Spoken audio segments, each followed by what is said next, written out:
What do you do when you feel like you're alone? And it's a good thing that you're feeling alone, but you're not necessarily alone. And I'll start this directly by saying that you are never alone. You, my friend, you, Rafiki, you are never alone. There is one who goes before you. There is one who goes with you. And he has promised that he will not fail. And that you find in Deuteronomy that 1 verse 6, that he will go with you. And never will he fail you, no matter what it is that you battle with. You have one who has said and who has promised that I am with you. I will strengthen you. I will uphold you. Isaiah 41 verse 10. He is with you. And even when you feel like strength is wearing off, and that whatever you're battling with is way ahead of you, it's okay. He will give you strength. We have one who has promised that his grace is sufficient. And let's talk about this a little bit. When we talk of the grace of God being sufficient, we talk of his saving grace. We talk of his sanctifying grace. We talk of his grace that can sustain you. And we talk of his grace that can serve you. In 2 Corinthians 1 verse 8, and I'll read it from my Bible. And it says that that's Paul talking, for we do not want you to be ignorant, brethren, of our trouble which came to us in Asia, that we were burdened beyond measure, above strength, so that we despaired even of life, that it was far beyond the ability for them to endure. We have an ability to endure. We can endure anger, some for a day, for 2 days, for 3 days.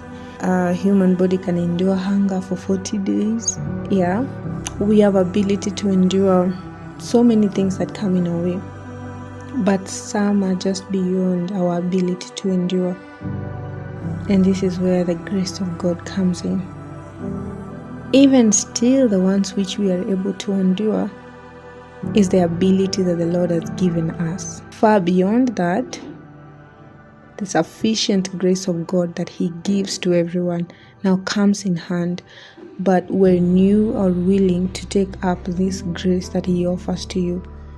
Verse 9, he continues to say that yes, we had the sentence of death in ourselves, that we should not trust in ourselves, but in God who raises the dead. These trials, this trouble, this burden they had was beyond their measure, above their strength. But they were able to remember that we cannot trust in ourselves, but we can trust in the God who raises the dead. Pause right there and think of why he used the God who raises the dead. This is a powerful God. Something dead has lost life. Something dead is as best as nothing, non-existent.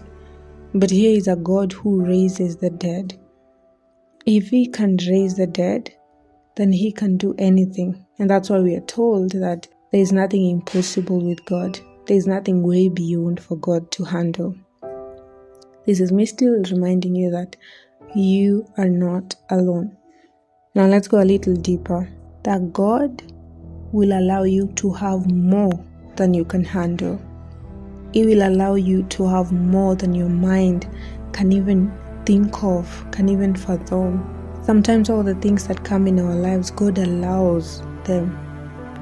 He will allow more than your body can even bear. Think of the story of Job.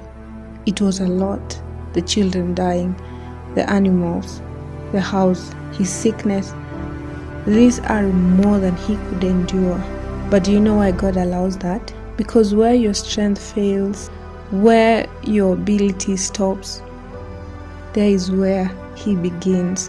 Where you think it's an end, there is where he starts. Where your strength cannot go far, there is where his strength begins. And there is where he carries you. And I want us to go to the same book, 2 Corinthians chapter 12 verse 9. And he said to me, my grace is sufficient for you, For my strength is made perfect in weakness. Where our weakness shows, that's where His strength is made perfect. That's where He comes in to carry you to places that you could not go by yourself. We should never be afraid to be weak before the Lord. He wants us to come that way because His strength is made perfect in your weakness. God knows that He is capable of carrying you way beyond what you can imagine, way beyond where your body can even carry you. The reason why most people think that they are alone in this particular season, in this situation, is because they think they are required to carry that burden alone. God has never said in His word, there is nowhere in His word where He says that you are supposed to carry that burden alone. No, you were never meant to carry it alone. So there's no need of you thinking that you are alone. God carries it for you when you cannot handle it. We read from Matthew 11:28 that, "Come unto me, all you who are heavy laden." Before you get to a point of thinking that you're alone, come unto me. And I'll show you that you were never meant to carry this load by yourself, because I'm here for that purpose, to carry it for you. That where your strength fails, His strength is made perfect. He reveals to you, He shows you that He can do it without even struggling. So why should you struggle? Why should you feel alone? And why should you open the door for the devil to increase doubts in your head, to tell you that, yeah, you are alone, no one cares? There is someone who cares. And that's why we read from the book of 1 Peter 5 verse 7. Should we read it together? Yes, we should.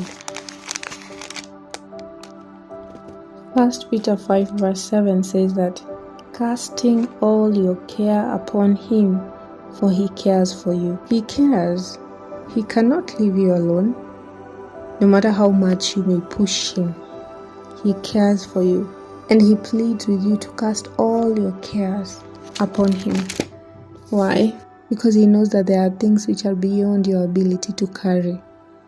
And that's where His strength is made perfect. It's made perfect in your weakness, in your hopelessness, in your helplessness, right? And so our prayer should be that, God, I lay all to you. Take care of me. I'm willing to trust and to obey you. I'm bringing all my burdens unto you. This is way beyond me. And you have promised that your strength is made perfect in weakness. You have also promised that there is no temptation which has overtaken man beyond his capabilities. But even when it goes beyond my capability, my ability to handle, you open a door of escape. You know, this door of escape that the Lord opens is because at this moment, His strength is made perfect in your weakness. You trust in Him.